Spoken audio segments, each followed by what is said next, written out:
बिस्मिल्लाह बिस्मिल्लाहिर्रहमानिर्रहीम।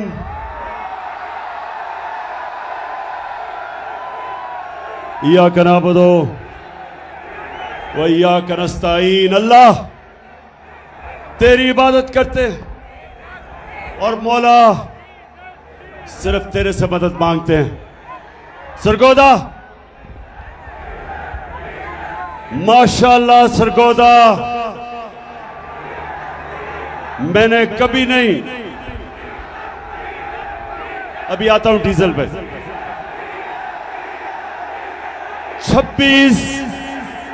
26 साल की सियासत में मैंने कभी नहीं सोचा था कि सरगोदा में इतनी तादाद में इतने ज्यादा लोग मेरे जलसे पे आएंगे।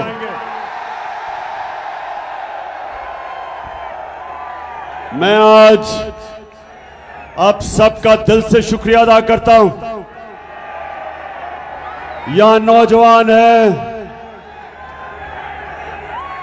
यहां हमारे बुजुर्ग भी हैं, यहां मेरे आईएसएफ के टाइगर भी हैं।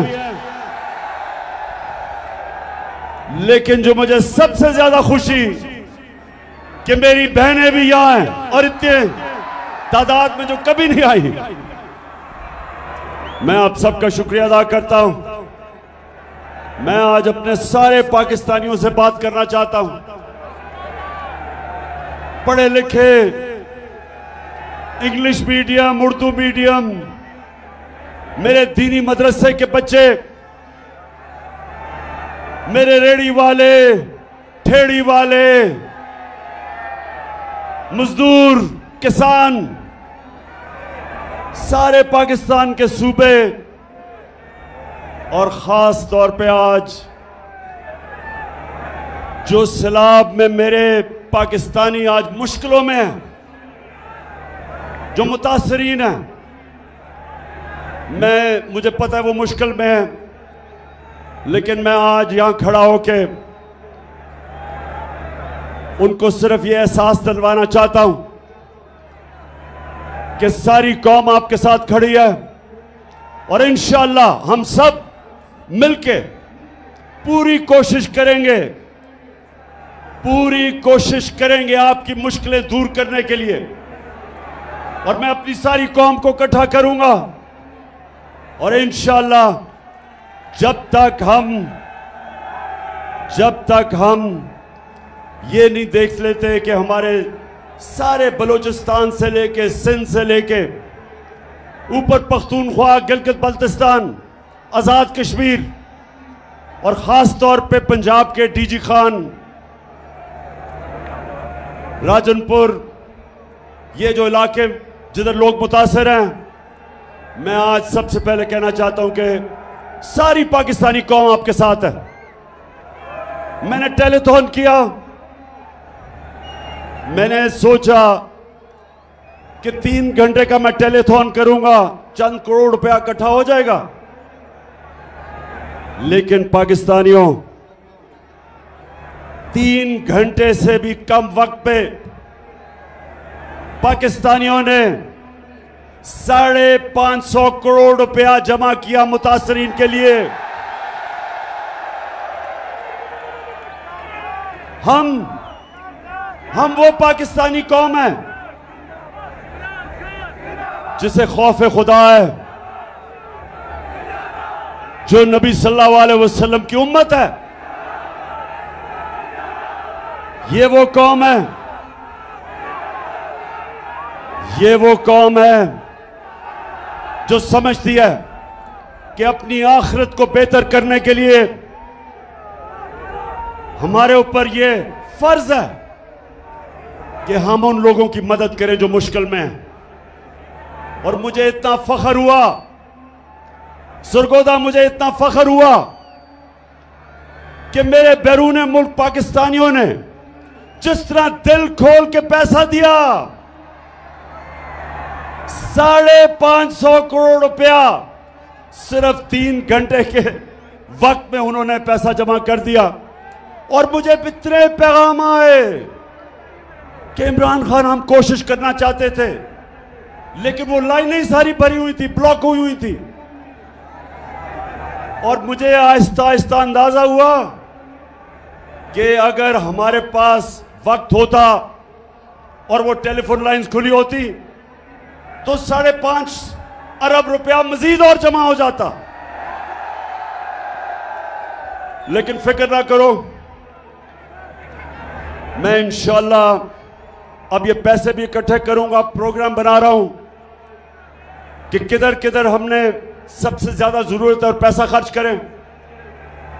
और मैं अपनी सारी कौम को भी आज दावत देता हूं कि जो भी मदद करना चाहे दुखी इंसानियत की, तो इंशाल्लाह हम एक कंट्रोल रूम बनाएंगे और जो हमें कॉल करेगा हम बताएंगे कि ये फलानी जगह है, डीजी खान, उधर आप मदद कर सकते हैं। या सिंध के अंदर, सिंध में तो सबसे ज्यादा नुकसान हुआ, तो उधर हम लोगों को भी बताते रहेंगे कि कैसे हम अपने जो सैलाब मुतासरीन हैं इनकी मदद कर सके।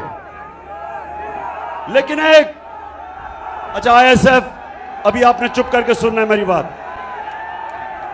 आईएसएफ में डिसिप्लिन चाहिए मुझे।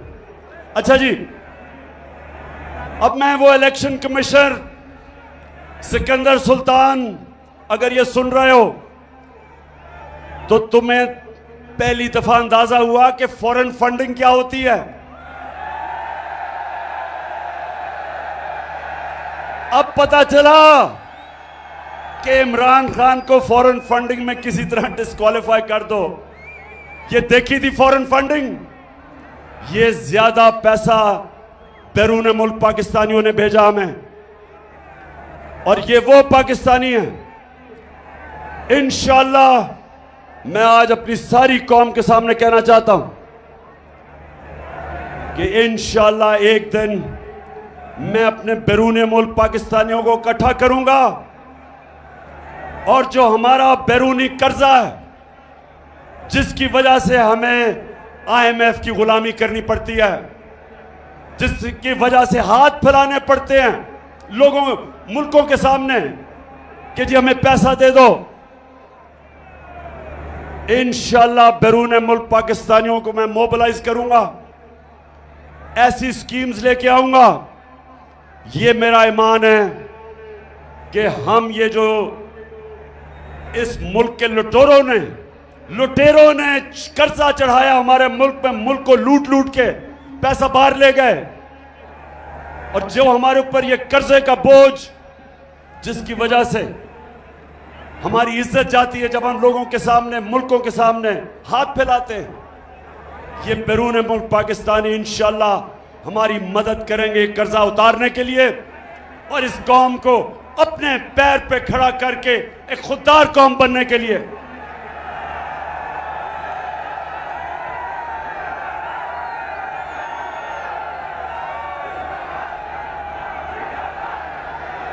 पाकिस्तानियों और सरगोदा के बाशऊर मेरे शहरियों, वैसे मैं कभी नहीं समझता था इतनी तादाद में सरगोदा के लोग निकलेंगे।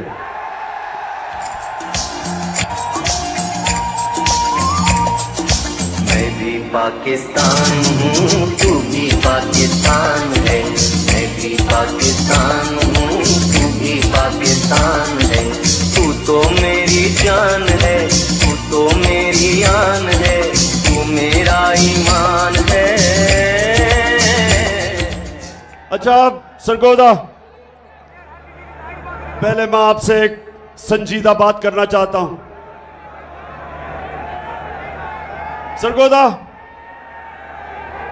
और मेरे पाकिस्तानियों जो सुन रहे हो, ये याद रखना कि हमारा मुल्क कभी एक अजीम मुल्क नहीं बन सकेगा जब तक पाकिस्तान में हम एक इंसाफ का निजाम नहीं कायम करते। हजरत अली रज़ी अल्लाह ताला ने कहा था कि कुफर का निजाम चल जाएगा, कुफर का निजाम चल जाएगा, लेकिन जुल्म और ना इंसाफी का निजाम नहीं चल सकता।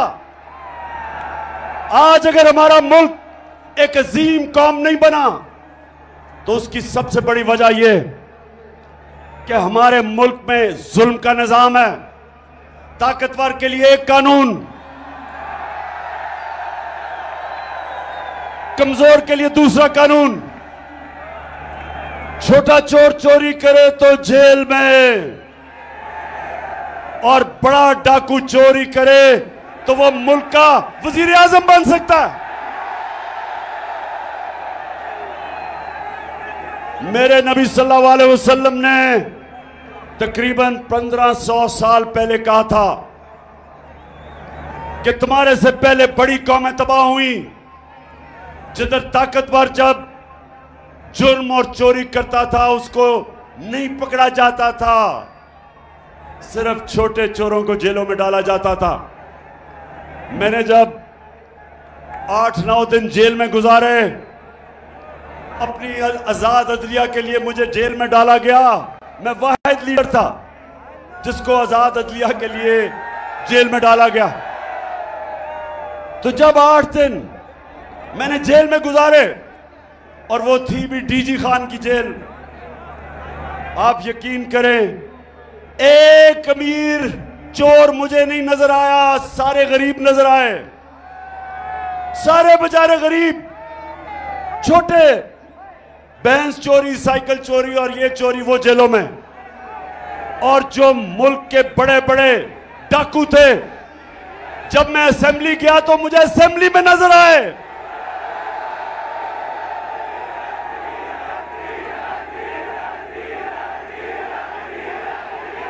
बिल्कुल ठीक कह रहे हो। उन लुटेरों में से एक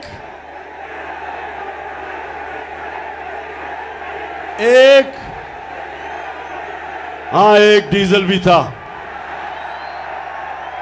लेकिन दो बड़े बड़े लुटेरे खानदान, जरदारी खानदान और शरीफ खानदान,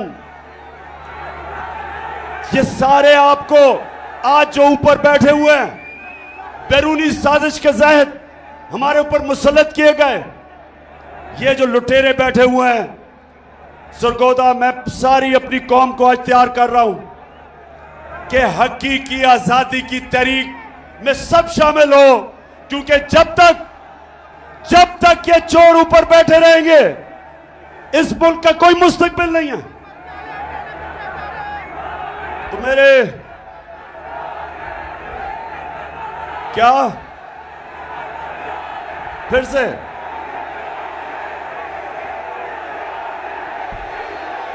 उसको तो रोक लो, तब्दीली आई रे, तब्दीली आई रे, तब्दीली आई रे। भूखा लगर का देता है दुहाई रे, तब्दीली आई रे। अच्छा सरगोदा, बैरूनी साजिश हुई, अमेरिका को अपने गुलाम चाहिए थे, चेरी ब्लॉसम जूते पॉलिश करने वाला हाजिर हो गया, साथ डीजल तो पहले ही तैयार बैठा था, और उसके बाद जो इस वक्त इस मुल्क की सबसे बड़ी बीमारी जरदारी की पता क्या बीमारी है? जरदारी की बीमारी यह है कि वो जब नोट देखता है ना, वो पैसे देखता है, उसका जिस्म, उसकी कांपें टांगनी शुरू हो जाती है, उसकी मूछें ऊपर नीचे जानी शुरू हो जाती है। उसको बीमारी है। उसको यकीन, मैं आपको यकीन बनाऊं, उसको पता भी नहीं कि 30 साल में उसने कितना पैसा चोरी किया पाकिस्तान का और मुल्क से बाहर ले गया, लेकिन अभी भी बीमारी है, चला जाता नहीं है, लेकिन पैसे के पीछे अभी भी जान देने के लिए तैयार है। तो ये तीनों इकट्ठे हो गए,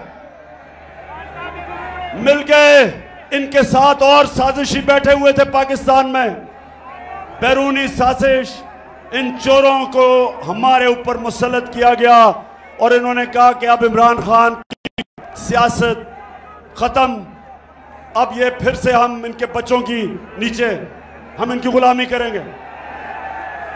लेकिन कुरान में अल्लाह कहता, एक प्लान इंसान बनाता है और एक प्लान अल्लाह बनाता है।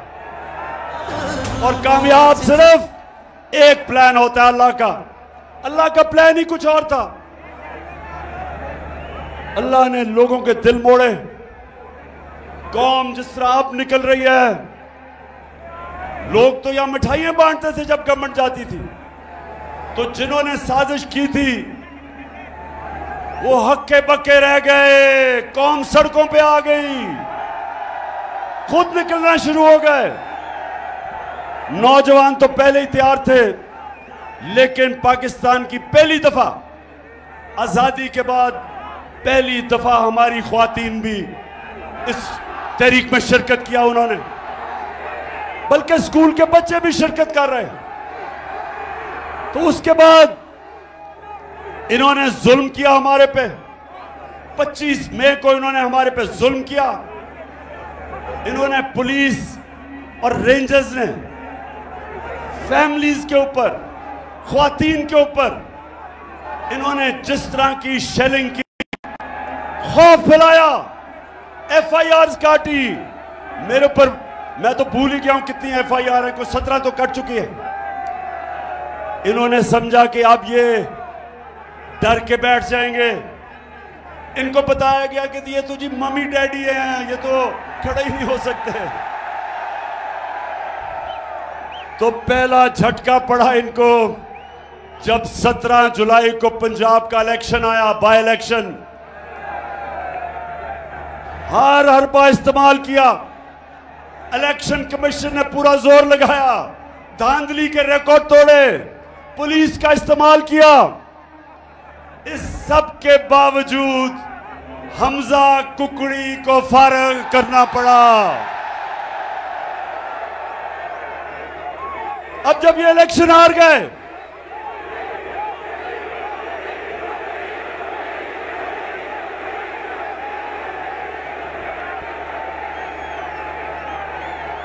अच्छा अब सुने जरा, इलेक्शन हार गए, कैंपेन टांगनी शुरू हो गई,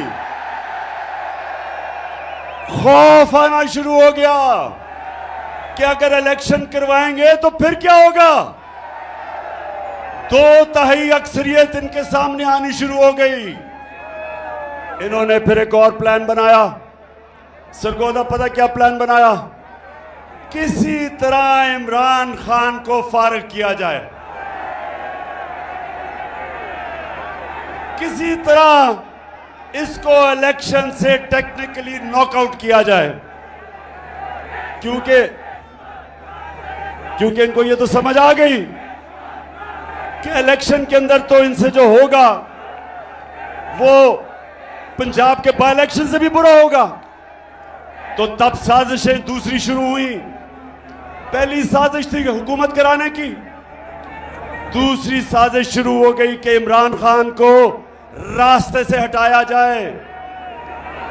एक ये भी मंसूबा बना, बंद कमरों में फैसला हुआ, बंद कमरे में, कि इमरान खान को मुकम्मल तौर पे साइड पे कर दिया जाए। अल्लाह का करम है, मुझे पता चल गया। मैंने एक टेप बनाई हुई है, महफूज जगह पे रखी हुई है। उन 4 लोगों के नाम मैंने लिखे हैं जो उस साजिश में मुलव्विस थे, कि अगर मुझे कुछ हुआ तो मेरी कौम उन 4 को नहीं छोड़ेगी। सितम के कोहे गरा रूई की तरह उड़ जाएंगे। फिर वो जो इनका पालतू इलेक्शन कमिश्नर, उसको कहा कि इसको इमरान को डिस्क्वालीफाई किया जाए। फॉरेन फंडिंग, और फॉरेन फंडिंग तो देख ही लिया थी परसों रात को कि फॉरेन फंडिंग होती क्या है। और उसके बाद तोशाखाना, और इंशाल्लाह मैं चैलेंज करता हूं कि तोशाखाना का केस सुना जाए, ओपन हेयरिंग में सुना जाए। और जब मेरा केस सुना जाए, और मुझे पता है कि उस केस में ये जो कोशिश कर रहे हैं ये जलील होंगे, लेकिन मैं चाहता हूं उसके बाद हर कोई जिसको तोशाखाना से गिफ्ट्स मिली हैं, सबका सुना जाए, जरदारी का भी, शरीफ का भी, यूसुफ रजा का भी, और सारी कौम को पता चल जाएगा, दूध का दूध पानी का पानी हो जाएगा। वो हो गया दो। फिर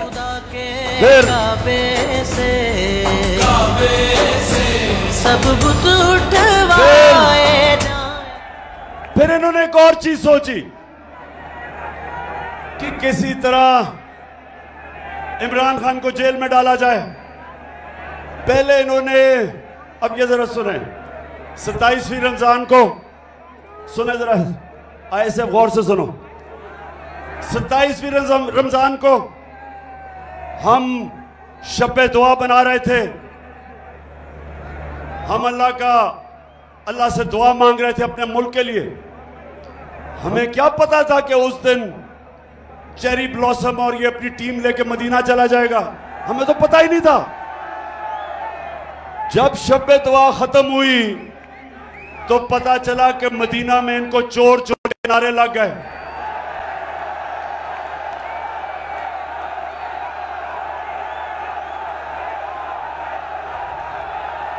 अब मदीना में इनको चोर के नारे लगते हैं और FIR इमरान खान पे कट जाती है तौहीन मजहब पे, और मेरे पे और हमारे कई लीडर्स पे छप तौहीन मजहब की FIR कट जाती है। मदीना में नारे कोई लगाता है, FIR हमारे पे कट जाती है। फिर सुने, फिर क्या होता है।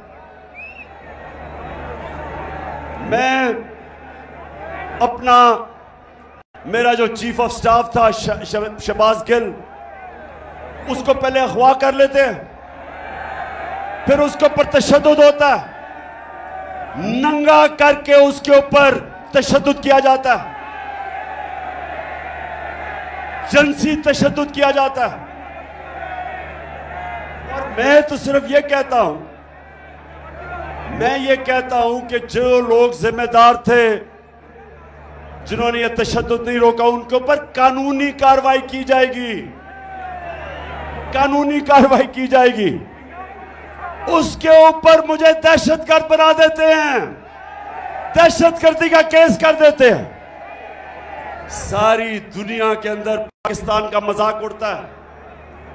कभी मैं दुनिया के अखबारों में फ्रंट पेज पे नहीं आया। ये जो मेरे ऊपर दहशतगर्दी का FIR काटते हैं और मुझे पकड़ने भी आ रहे थे, सिर्फ एक वजह से कि किसी तरह इमरान खान को रास्ते से हटाया जाए, दहशतगर्द बना दिया। वो शहबाज गिल का किसी ने नहीं पूछा कि कौन सी दुनिया का महजब माशरा इजाजत देता है कस्टोडियल टॉर्चर को। उस बेचारे कैसे जो करते हैं, उसका जो ज़हनी दबाव उस पर पड़ता है। तस्वीरें उसकी चल रही हैं सोशल मीडिया पे, जो जुल्म किया जाता है उससे। और यही नहीं रुकता, एक सहाफी जमील फारूकी, उसको भी पकड़ के उठा लिया जाता है, उसको भी नंगा किया जाता है, उस पर भी तशद्दुद किया जाता है। और फिर हमारा सिंध का ऑपोजिशन लीडर हलीम आदिल शेख, उसके ऊपर 27 FIR काटी जाती हैं। सिंध असेंबली का ऑपोजिशन लीडर, वो एक केस से निकलता है दूसरे में जेल में डाल देते हैं, उसके ऊपर तशद्दुद करते हैं। और जब सारी कौम ये जब तमाशा देखती है और इंसाफ मांगती है, तो ये नून लीग वाले कहते हैं कि इमरान खान को डिस्क्वालीफाई करना चाहिए। नून लीग वाले बड़े गौर से सुन लो, तुम ये जो कहते हो कि इमरान खान को डिस्क्वालीफाई किया जाए क्योंकि नवाज शरीफ को किया गया, मेरे ऊपर केस बनाया जा रहा है किस चीज का? दहशतगर्दी का। क्यों? क्योंकि मैं कहता हूं कानूनी कार्रवाई की जाए उनके खिलाफ जिन्होंने ये तशद्दुद नहीं रोका। अब नवाज शरीफ के ऊपर क्या था, जरा गौर से, ये मैं आपको वीडियो दिखाऊंगा, जरा ये वीडियो देखना। ये वो वीडियो देखेंगे आराम, एक अभी नहीं, अब रोको। ये जो वीडियो मैं ताकि देख आप खुद अपनी आंखों से देखें कि इस मुल्क से हो क्या रहा है। नवाज शरीफ 3 दफा मुल्क का प्राइम मिनिस्टर था, 3 दफा। उसका 4 महंगे तरीन लंदन के अंदर अरबों रुपए के ये महल खरीद लेता है, लंदन के सबसे महंगे इलाके में। तो मैं जब पूछता हूं इनसे आज से 10 साल पहले कि जनाब ये किधर से पैसा आया महलों का, तो ये जरा आप सुने, ये आज से 10 साल पहले की गुफ्तगू है, सुने जरा ये।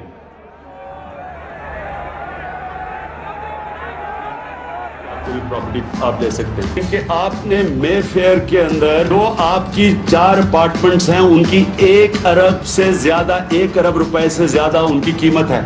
अब 4.5 अरब तक पहुंच गई है उनकी कीमत। आपने अपनी जो टैक्स में टोटल आमदनी बताई है 94 में 1.5 लाख रुपए। मुझे ये बताएं कि आपने अरबों रुपए की मे फेयर में प्रॉपर्टी खरीदी कैसे? एक मिनट, अब ये 10 साल पहले था, ये 10 साल पहले था। अब इसके जवाब में शहबाज शरीफ चेरी ब्लॉसम का बेटा,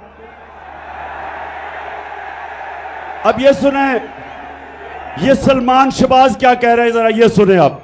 बात ये कि जिन अरबों रुपए की मे फेयर की प्रॉपर्टीज की ये बात कर रहे हैं, ये तो पहले पता नहीं है। बताएं कौन सी प्रॉपर्टीज है, लाएं, दिखाएं, उसका कुछ प्रूफ लाएं।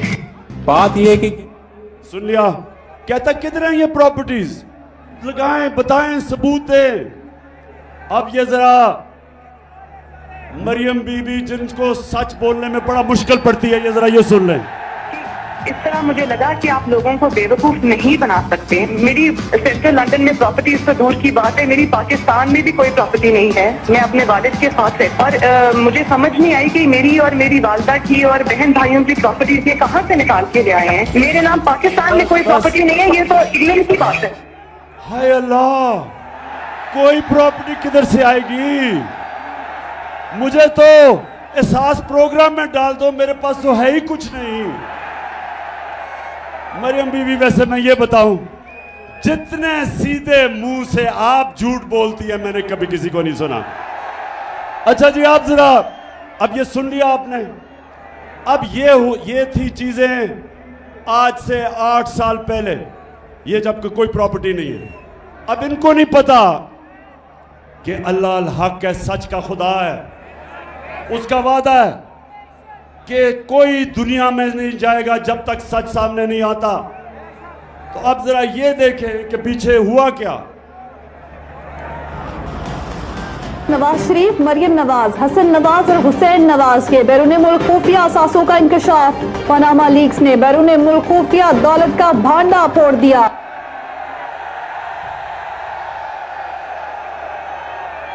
पाकिस्तानियों, अल्लाह अल हक है, सच का खुदा है। तो ये झूठ सुन लिया पहले आपने कि लंदन तो छोड़ें, पाकिस्तान में मेरी बेचारी की कोई प्रॉपर्टी नहीं है। अब ये इंटरनेशनल इंकशाफ हो जाता है। बड़े बड़े दुनिया में सियासतदान पकड़े जाते हैं जिन्होंने अपने मुल्क से पैसा लूट के बाहर रखा हुआ था, वो पकड़ा जाता है। अच्छा, अब जब ये पकड़ा जाता है तो मरियम बीबी के भाई साहब अल्हम्दुलिल्लाह क्या कहते हैं? मैं इस बात को तस्लीम करता हूँ कि अल्हम्दुलिल्लाह पाक लेन के ऊपर जो अपार्टमेंट्स हैं वो अल्हम्दुलिल्लाह हमारे हैं। मैं इस बात को तस्लीम करता हूँ कि उनको ऑफशोर कंपनीज नेस्कॉल लिमिटेड और नीलसन लिमिटेड जो है उनको ओन करती हैं। और मैं आपको ये भी अर्ज करता हूँ उनको होल्ड कर रही है इस वक्त मरियम नवाज शरीफ, मेरी हमशीरा जो है। यहाँ अब हुसैन ये कह रहे हैं कि जब वो कह रही थी ना कि मेरी तो लंदन छोड़े पाकिस्तान में भी प्रॉपर्टीज, ये 4 अरबों रुपए के बड़े महलात इनकी मालिका मरियम नवाज थी। अब मरियम नवाज के पास तो पैसा ही नहीं था। पैसा किधर से आना था? किधर से आना था पैसा? बताओ, पैसा किधर से आना था? आपसे आना था। कौम का पैसा चोरी करके ये प्रॉपर्टीज खरीदी गई। तो नून लीग वालों, मेरे से नवाज शरीफ का मुआवजा ना करो। मैंने 20 साल बाहर कमाई की, सारा पैसा सब कुछ बेच के, सारा मेरा पैसा जीना मरना पाकिस्तान में है। मेरी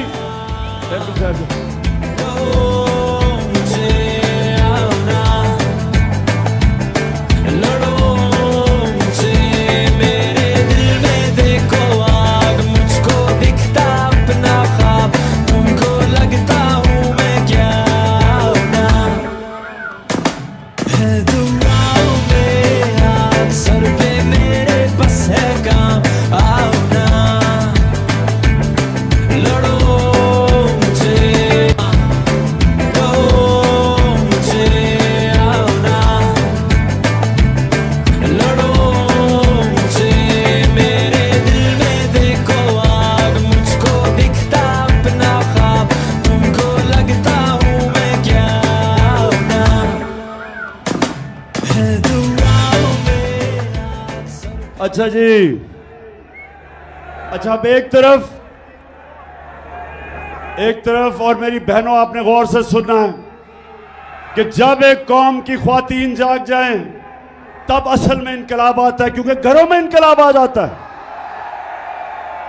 अब हालात ये हैं कि बाप नून लीग में है, पीछे से बीवी बच्चे सारे पीटीआई में, क्योंकि ख्वातीन के अंदर ना अल्लाह ने एक रेडार डाला हुआ है। रेडार वो है सच का रेडार। औरतें बड़ी जल्दी सच पे पहुंच जाती हैं। क्यों? इसलिए कि जब बच्चा पैदा होता है तो वो तो नहीं बोल सकता, तो वो मां जो होती है बच्चे की शक्ल से पहचान जाती है कि बच्चे को किस चीज की जरूरत है। वो शक्ल से समझ जाती है। वो जब ये नून लीग के चेहरे देखती है और जरदारी के, उसको पता है कि ये चोर है।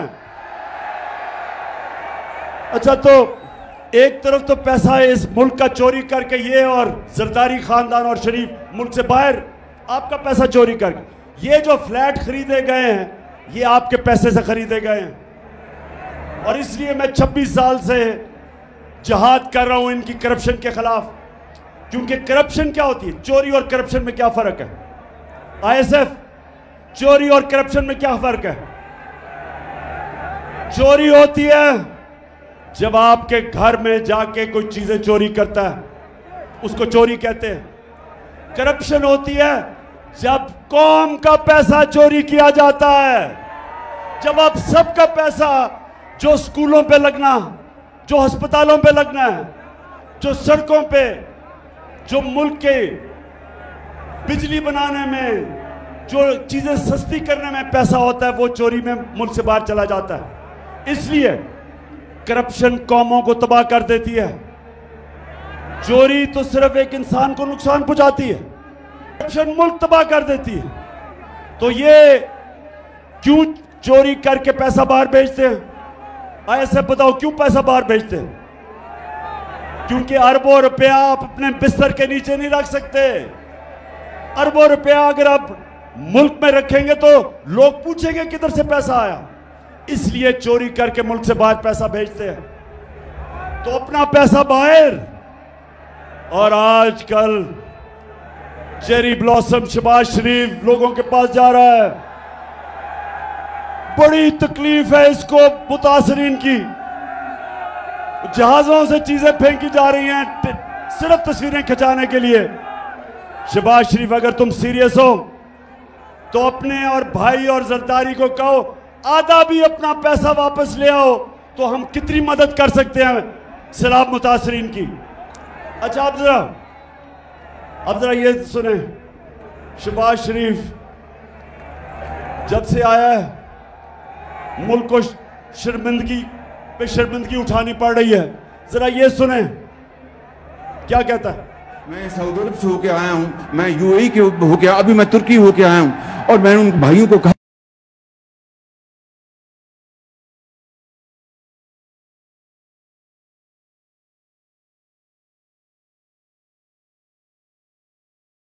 कि आप हमारे बड़े अजीम भाई हैं, हमेशा आपने हमारी मदद की। और मैंने यही कहा, जब मैं आया हूं तो आप समझेंगे शायद ये मांगने आया है, मैं मांगने नहीं आया, लेकिन जब मैं आया हूं तो आप समझेंगे शायद ये मांगने आया है, मैं मांगने नहीं आया, लेकिन मजबूरी है। जिस तरह माजी में 75 साल में आपने हमारा हाथ बटाया है, कुछ अर्सा आप हाथ बहुत मजबूरी है क्योंकि हम सारा पैसा चोरी करके बाहर ले गए हैं, तो अब मजबूरी है। तो खुदा के वास्ते पैसा दे दे। पाकिस्तानी जो बाहर बैठे हैं उनको कहते हैं कि पाकिस्तान पैसा लेके आओ, और यहां से चोरी करके पैसा बाहर ले जाते हैं। नौजवानों, कोई मुझे बताएं, आज मुझे कोई दुनिया का सरबराह बताएं, बनाना रिपब्लिक्स का नहीं, जो कि मुल्क तरक्की याफ्ता मुल्क है, मुझे एक सरबराह बताएं जो पॉलिटिक्स कर रहा है अपने मुल्क में और उसका पैसा भी बाहर पड़ा है, उसके बच्चे अरबों रुपए के घरों में रहते हैं, और जब उनसे पूछें कि पैसा किधर से आया था घर खरीदने का, तो कहते हैं हम तो जवाबदेही नहीं, हम तो पाकिस्तान के शहरी नहीं हैं।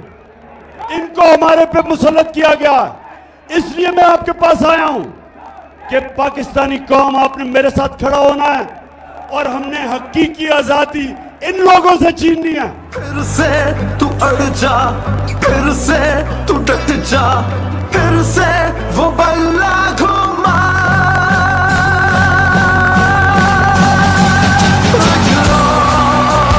कदम बढ़ा,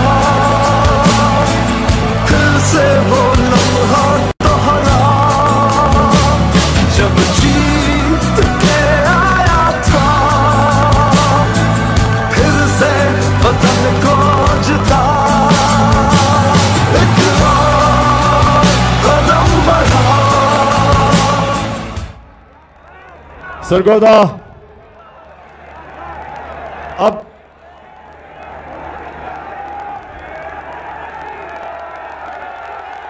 डीजल, अच्छा मैं अब डीजल पे आने लगा हूं। जब इन्होंने साजिश करके हमारी हुकूमत गिराई, सुने जरा, जब साजिश करके हमारी हुकूमत गिराई गई, जो हुकूमत पब्लिश करती है इकोनॉमिक सर्वे ऑफ पाकिस्तान, जो हुकूमत बताती है कि एक साल में क्या माशी कारकर्दगी हुई, ये सारी एक किताब में लिखी जाती है जिसको कहते हैं इकोनॉमिक सर्वे ऑफ पाकिस्तान। ये इस हुकूमत ने शाया किया। इसके मुताबिक, सरगोदा जरा गौर से सुने, नौजवान आपकी तवज्जो खास तौर पे चाहिए। ये कहते हैं इसके मुताबिक कि पिछले 2 साल में, जो हमारे 2 आखिरी साल थे, पाकिस्तान की जो माशी तरक्की थी,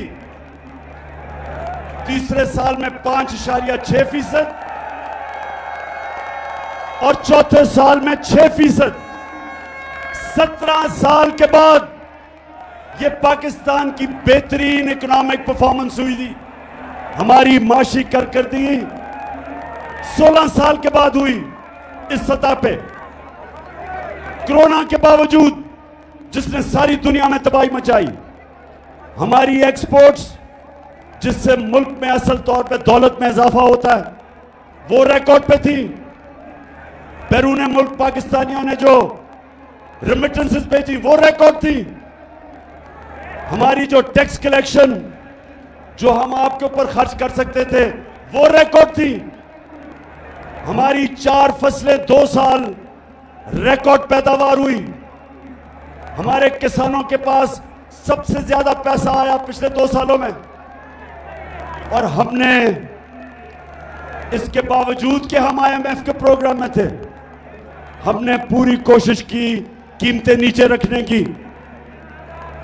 जो हमारे दौर में महंगाई थी, जिसको कहते हैं SPI, सेंसिटिव प्राइस इंडेक्स, जो आम आदमियों के लिए महंगाई होती है, जो खाने पीने की चीजें, बिजली, गैस वगैरह, हमारे दौर में वो था 17 से 18%। आप जानते हैं वो कितना है महंगाई, 4 महीनों में किधर से किधर गई। हम जब छोड़ के गए थे तो 17 और 18% के बीच में थी। सरगोदा आज 45% से ऊपर चली गई है। 3 गुना महंगाई बढ़ गई है। आज जो बिजली के बिल देने आए थे लोग, पूछे जिन जिन्होंने बिजली के बिल दिए, जरा हाथ खड़ा करके बताएं बिजली के बिल दिए। बताया मुझे कि जब बिजली के बिल दे रहे थे तो 2 गोलियां डिस्प्रिन की भी साथ खानी पड़ी। धचका पड़ा। और ये वो लोग थे जो कह रहे थे कि इमरान खान ने बड़ी महंगाई की। मैं तो आज पहले तो अल्लाह तेरा शुक्र अदा करता हूं, तू अल्लाह हक है। लेकिन वो जो टीवी चैनल्स, मैं जरा आज वो लिफाफे वाले लोग, पैसे लेके मीडिया चैनल वाले, आज जमीर फरोश मीडिया वालों, जरा लोगों से तो पूछो उनके ऊपर क्या गुजर रही है आज। अब पूछो कि वो बिजली का बिल दे या स्कूल की फीस दे या वो बच्चों के लिए खाना लेके आए। 45% से आगे बढ़ गई है महंगाई, 3 गुना ज्यादा। और ये भी सुन लें, जब हमारी हुकूमत थी तो सबसे वो हमने काम किए जो पाकिस्तान की तारीख में नहीं हुए। हम हेल्थ कार्ड लेके आए, हेल्थ इंश्योरेंस हर खानदान को, पंजाब में और पख्तूनख्वा में हर खानदान को 10 लाख रुपए का हेल्थ इंश्योरेंस कि किसी भी अस्पताल में जाके इलाज करवा सकते थे। पहली दफा आम आदमी प्राइवेट महंगे अस्पतालों में इलाज करवाता था। मेरे दोस्त डॉक्टर्स हॉस्पिटल वाला कहता आज से 4 महीने पहले कि इमरान खान, ये पहली दफा हमने आपकी हेल्थ इंश्योरेंस पे एक आम किसान का हार्ट ऑपरेशन किया, पहली दफा। तो ये कभी पहले नहीं हुआ। हेल्थ इंश्योरेंस एहसास प्रोग्राम हम लेके आए। हमने सूद के बगैर कर्जे दिए गरीबों के लिए, 20 लाख खानदानों के लिए, कि हमने उनके घरों के लिए सूद के बगैर कर्जा दिया। पूरी कोशिश थी नीचे से लोगों को ऊपर उठाया जाए। इसके बावजूद कि हम IMF प्रोग्राम में थे, महंगाई रोकी हमने, दुनिया में महंगाई थी। तो मैं आज पूछता हूं कि वो जिन्होंने साजिश की, आज बताएं कि जो पाकिस्तान का हाल है, कौन जिम्मेदार है इसका? कौन जिम्मेदार है?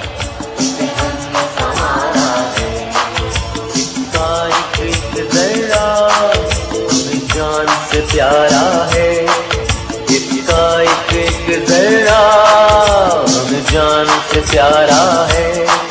ये देश, ये देश, ये देश हमारा है।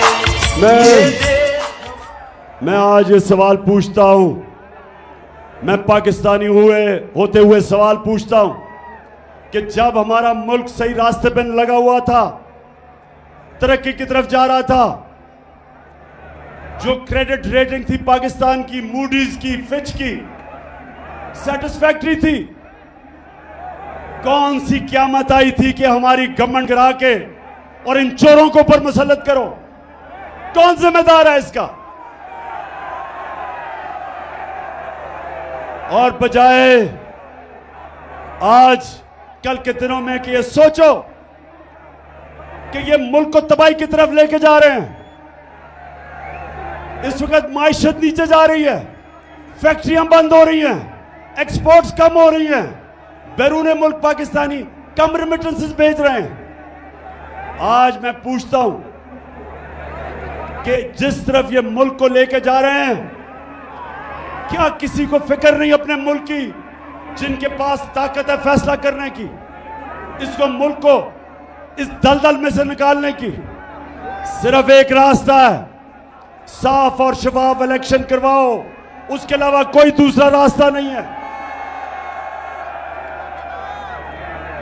और मैं आज ये भी कहना चाहता हूं कि जिस तरह मुझे दीवार से लगाया जा रहा है,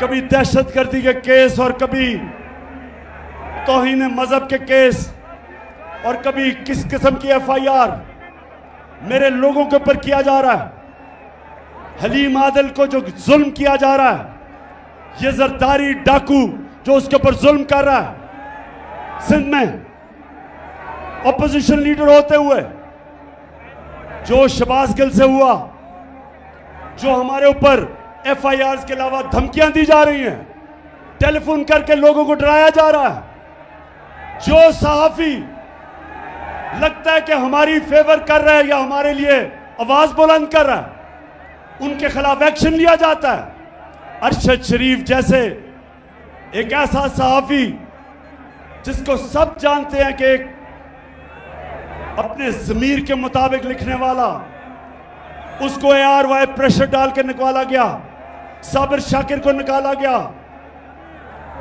इमरान रियाज के ऊपर उसको जेल में डाला गया, FIR कटवाई गई, जमील फारूकी को जो उन्होंने किया उससे, और उसके अलावा अयाज अमीर और समी इब्राहिम जैसे दानिश्वर, उनको जो जलील करने की कोशिश की गई, सिर्फ एक वजह कि किसी तरह इमरान खान की कोई हिमायत ना करे, उसके लिए कोई लिखे ना, कोई मीडिया उसको दिखाए ना, सिर्फ एक वजह से सारे केसेस किए जा रहे हैं, एक वजह से कि किसी तरह इमरान खान को रास्ते से हटा के और इन चोरों को इलेक्शन जिताया जाए।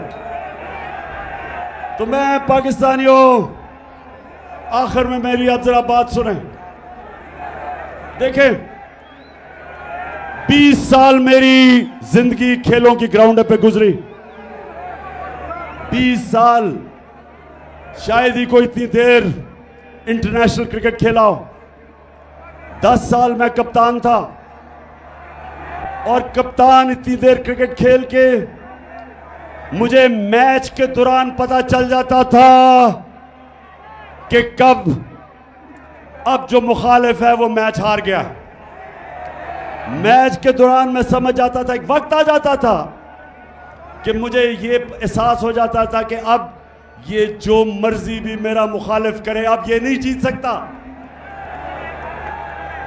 ये सारी ऑपोजिशन, ये जो गवर्नमेंट में बैठे हुए हैं चोर, मैं आज इनको पैगाम दे रहा हूं कि वो टाइम आ गया कि जो मर्जी हरबा आप इस्तेमाल कर ले, अब ये मैच नहीं जीत सकते आप।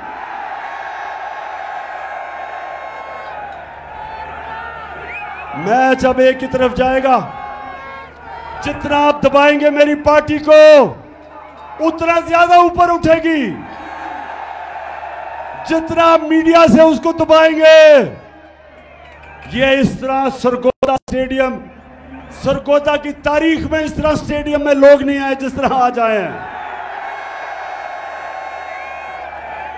जो मर्जी कर ले, ये मैच अब हार गए।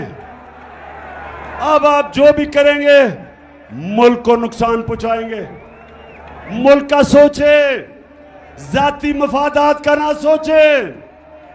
जो अपने छोटे छोटे फायदे सोच रहे हैं, मुल्क को नुकसान पहुंचा रहे हैं। कौम का सोचे, 22 करोड़ पाकिस्तानियों का सोचो। ये लोगों का मुस्तकबिल, अपने बच्चों का मुस्तकबिल, इनके मुस्तकबिल का सोचो। और जब आप सोचेंगे इनका मुस्तकबिल ये जरदारी डाकू और डीजल और शहबाज शरीफ की तरह के चोरों के साथ इनका मुस्तकबिल नहीं है। इनका मुस्तकबिल है कि कौम साफ और शफाफ इलेक्शन से फायदा खुद फैसला करे कि कौन सी क़यादत इस कौम को चाहिए। और यही एक रास्ता है। और ये जितना भी मुझे दीवार से लगाएंगे, याद रखें कि मैं तो वो कप्तान हूं। जितना आप मुझे दीवार से लगाएंगे, मैं तो और लड़ूंगा, मैं तो और मुकाबला करूंगा। और यही ना हो जाए कि मुझे इतना आप दीवार से लगाएं कि मैं सारी कौम के सामने उन सारी लोगों की शक्लें रख दूं जिन्होंने अपने मफादात के लिए इस मुल्क को इस मुश्किल में डाला है। मुझे उधर तक ना धकेलो।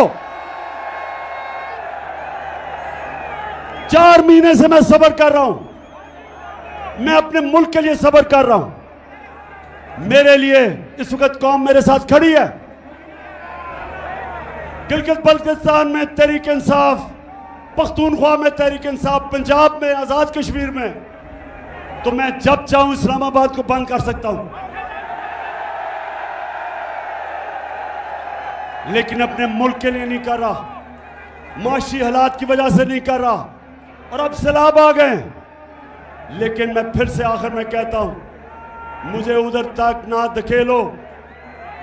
मैं वो हूं, वो जितना आप कोशिश करेंगे मुझे प्रेशर में लाके, डरा के, धमका के, FIRs काट के, मैं उतना और जोर से आपका मुकाबला करूंगा। सरगोदा, मैं आपको आज दिल से शुक्रिया अदा आपका करता हूं, जो आज आपने जिस जुनून से यहां इस गर्मी में आप आए। मैं अपनी सारी सरगोदा की टीम, आमिर कियानी प्रेसिडेंट यहाँ के, और जितने मेरे MPs, मेरी टीम, मैं आज आप सबको मुबारक देता हूं जबरदस्त जलसे की। पाकिस्तान जिंदाबाद।